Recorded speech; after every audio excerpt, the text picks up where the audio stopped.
Up at the bottom of the hour, but right now I want to talk about a ballot initiative which is just getting underway here in the state of Utah, and it seeks to change Utah's liquor laws, including putting wine and spirits in Utah grocery stores. But there's a lot more to it than that as well. Joining us in studio, the primary initiative sponsor of this effort, his name is Jeff Carter. Jeff, how are you? And welcome to the Rod Arquette Show. Thanks for joining us, Jeff. Thank you for having me. I'm doing really well today. All right, talk about this initiative and why you think it's necessary here in the state of Utah. Well, when I was younger, I spent 20 years in the restaurant industry here, and I always thought it was crazy about how much they get charged, which is full retail. And then after that, I left and went and spent 17 and a half years as a liquor and wine broker, and I sold wine and liquor to the state of Utah and also to the state of Wyoming. My company was actually based out of Washington, so I know some about their laws as well, but traveled with some reps in some different places around the country. And I left a couple of years ago because I was really frustrated with dealing with them, with the bureaucracy. And I decided it was time to do something else. So I ended up writing a book. It's not everybody's cup of tea, but it's called Mormons, Merlot, and the Utah Liquor Monopoly. And I want to make perfectly clear, I am not bashing on the LDS religion. I grew up LDS. It just, at one point in my life, I decided it wasn't for me. And I guess the main focus of the book is the influence that it has in affecting the way other people want to live. And so after I left, I decided, well, what else can I do? What's one thing to complain about it, but why don't I try to do it? So why don't I try to write the initiative? And I pulled the Washington State initiative that happened in 2011. I was able to look at a couple other initiatives, and I looked at how they had gone through and worded everything in the way they did it, and I thought, well, maybe I'll give it a try. And I started on it 2 years ago, and it was a lot of trial and error. The legislature makes changes from time to time, and I had to go in and put those changes in and make my corrections. And once I finally had something finished this spring, I just kind of sat on a little bit, reread it, and made sure that I knew exactly if it was perfect or not. And then I decided to turn it in. I turned it in June 9th, and lo and behold, they have 3 days to review it. They accepted it. Okay. Why do you think things need to change when it comes to liquor laws in the state? How are we being hampered? Or are there benefits to this as well, the current system that we have? Well, there's a few benefits to the system, but it's mostly has to do with like the really expensive products because the state markup is set. And when you get a product that they don't get a lot of, and you compare it to an open market, the retailers can actually name their price, and it's basically supply and demand at that point. Here in the state, it's 88% markup, so on really expensive items, it can be quite a deal, but they don't sell that much of that stuff. So most of the products that are sold under $50. And I know from being involved with it for so long and hearing people, and I know that a lot of people are very frustrated and want to be able to go into a Trader Joe's or a Costco or a Harmon's.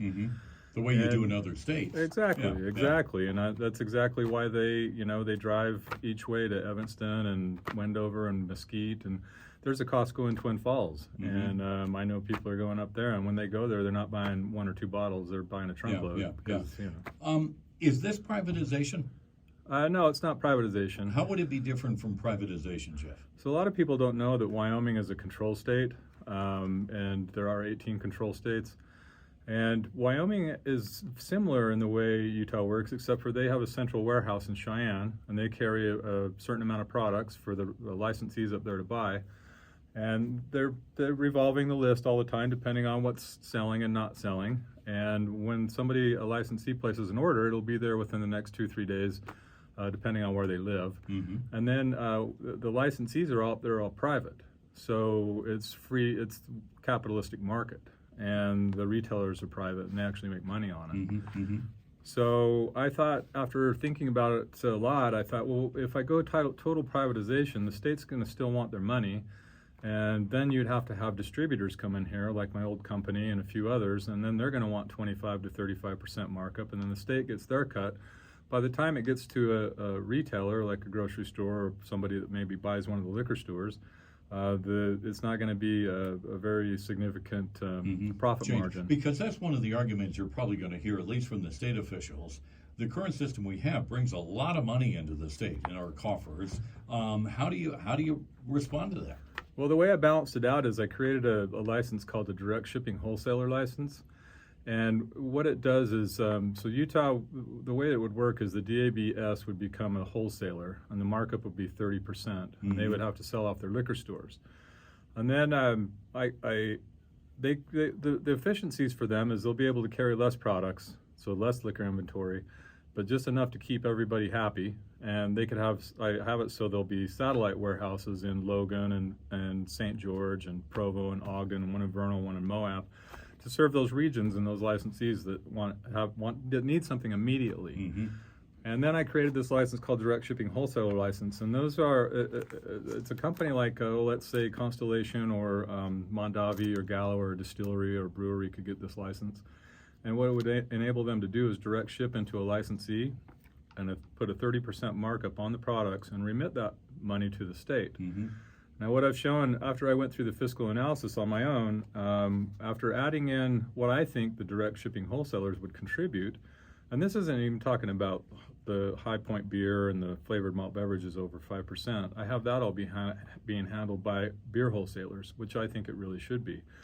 They'll be remitting 30% as well, so that'll be out of the DABS hands.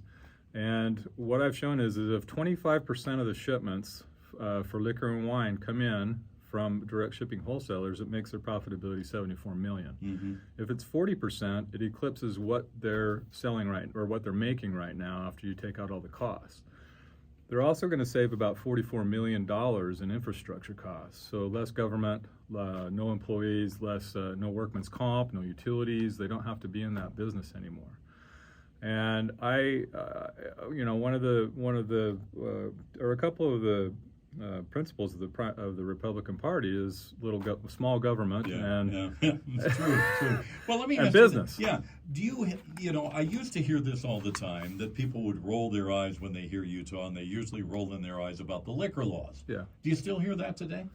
I do. I hear it mostly from the licensees, the restaurants and the bars. I think that they're very frustrated with having to pay retail. And by enacting my initiative, what it does is it takes that 88% markup, and if you minus it from the 30% markup, it frees up $164 million that flows back into the restaurants and the bars and the private liquor stores and possibly the package agencies. And a lot of people don't know what a package agency is. What will it take to convince Utahns to at least take a look at this? What's it going to take? Well, I have to go. I'm using August as a fundraising month, and I've been out hitting the airways as much as possible, newspaper, TV, to appeal to hopefully some people out there that and some companies, whether they're in Utah or elsewhere, that have some resources that want to jump on board and help me do this. As you can tell by me talking about it, I'm very passionate about it. I know a lot about it, so I figured I might as well be the guy to try, because everybody complains about it and no one does anything. I decided I'd give people a chance to try. And if people want to follow along and help, they can go to a website that I created that I sell my book on. And I should have thought about this name a little bit better, but my pen name is Spartacus Phalangina. And it's symbolic in nature. Spartacus is a Thracian slave that rises up against the Roman government, and everybody becomes Spartacus. And then Phalangina is a grape that grows in Campania, Italy, and phalanx is the word that comes from it. But Phalangina grows in really tight clusters, and it forms a shield. So it's a very symbolic name for all of us to band together. Final question, Jeff. You've got a hill to climb on this. I mean, you're a realist. I would think you would be. I mean, you've got a heck of a hill to climb on this. Why do you think there's a shot you could make it? Well, I have a gut feeling, to tell you the truth, that I can actually get it on the ballot. Whether it succeeds or not, that's up to the Utah voters. I thought I'd give them a chance to at least have their say.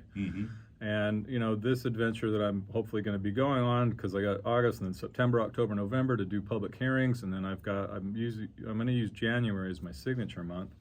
And then everything has to be completed on my end by February 15th to be on the 2024 ballot. So I'm going to give it my best shot, and we'll see if we can get some people involved and some companies and some grocery chains and stuff like that. But I think that I think it's a good system that I've proposed. I'm not inhibiting on other people's rights. I was very conscious of people that don't consume alcohol. Mm-hmm. And look, I'm not a proponent of people drinking alcohol. I'm just saying that we don't want to buy it in state liquor stores anymore, and that restaurants and bars deserve to profit from it.